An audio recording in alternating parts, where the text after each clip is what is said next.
भारत और Times now के दर्शकों को आज ये जानना है कि सरकार कोई बड़े अनाउंसमेंट से इस बार बचती दिखी। हालांकि ये प्री इलेक्शन बजट था। सवाल सबके मन पर यह है कि ये अच्छी बात है कि वोटों के लिए कोई ऐसे अनाउंसमेंट नहीं किए गए, या जिस तरह विपक्ष हमेशा कहता है कि शायद मिडिल क्लास के लिए दिल में कहीं दर्द ही नहीं है।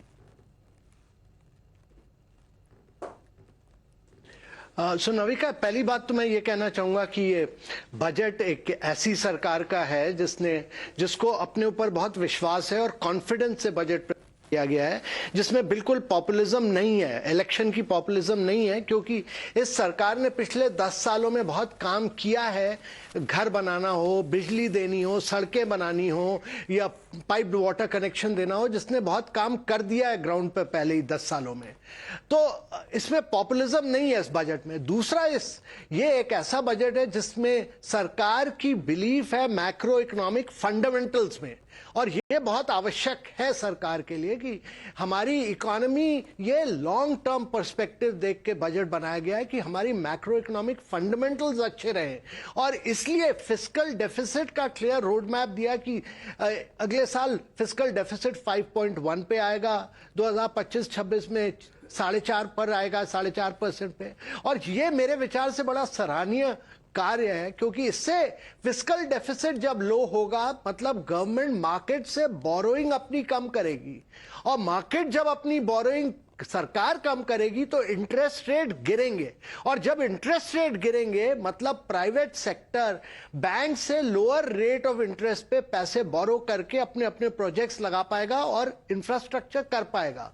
तो ये लॉन्ग टर्म करेगा कि प्राइवेट सेक्टर को एक इन्वेस्टमेंट ड्राइव देगा, और ये मेरे विचार से बहुत सराहनीय है।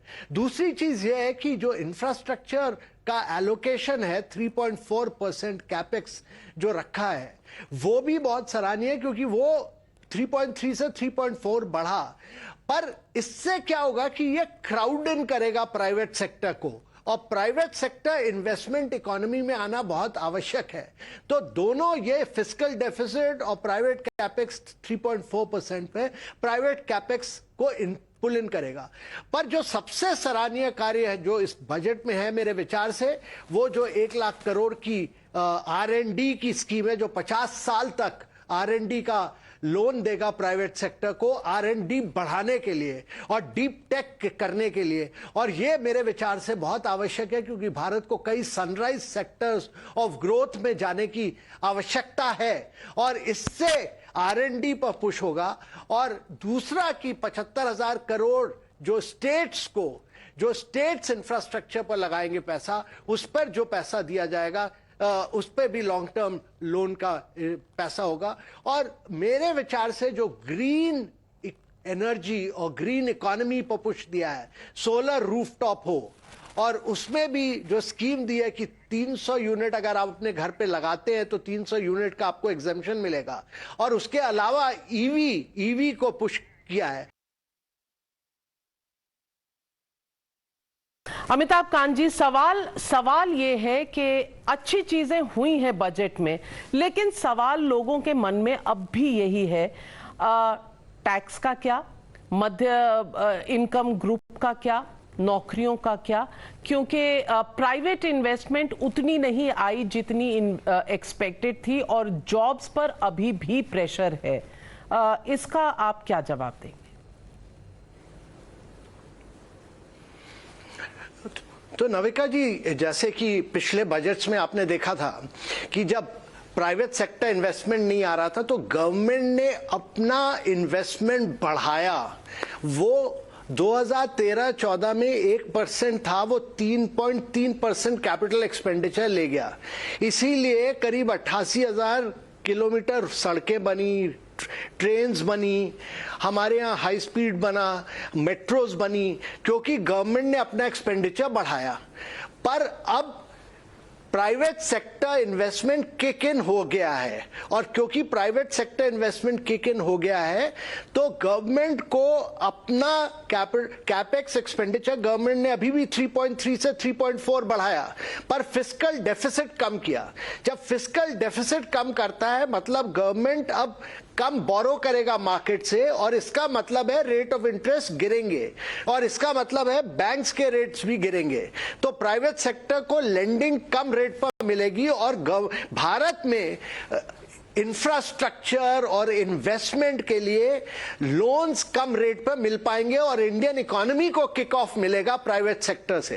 तो जो लक्ष्य ये है कि आप मैक्रो इकोनॉमिक फंडामेंटल्स ऐसे ले जाइए कि जब जरूरत थी तो सरकार ने खर्च किया, अब जरूरत है प्राइवेट सेक्टर आगे बढ़े, और इसीलिए गवर्नमेंट ये 1 लाख करोड़ R&D लाया प्राइवेट सेक्टर के लिए।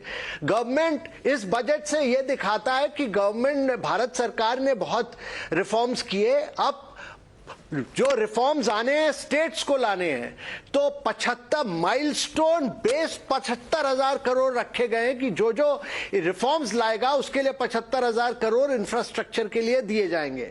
और तीसरी चीज जो आवश्यक है देश में, वो एक ग्रीन मूवमेंट आवश्यक है कि हम ग्रीन डेवलपमेंट करें, सस्टेनेबल डेवलपमेंट करें, और उसके लिए जो पूरा फोकस है सोलर एनर्जी और हमारे लिए रूफटॉप और इलेक्ट्रिक व्हीकल्स, ये सब पे, और लॉजिस्टिक का कॉस्ट कम हो, इसलिए लॉजिस्टिक में पोर्ट कनेक्टिविटी हो, मिनरल्स हो, सीमेंट की कनेक्टिविटी हो, तो रेलवेज का पूरा फोकस कनेक्टिविटी पर जाएगा। तो ये जो महत्वपूर्ण चीजें हुई हैं, ये ऑलराउंड डेवलपमेंट करता है। जब ऑलराउंड डेवलपमेंट देश का होता है तो मध्यवर्ती वर्ग भी गेन करेगा। जो लोग गरीबी के नीचे, उन पर तो बहुत इंपैक्ट हुआ है, क्योंकि हम लोग, सरकार ने घर पर, बिजली पर, पानी पे, सारी चीजों पर खर्चा किया, तो पूरा देश आगे बढ़ेगा, और इससे मिडिल क्लास हो या बिलो पॉवर्टी लाइन हो, सब लोगों की ग्रोथ आगे बढ़ेगी।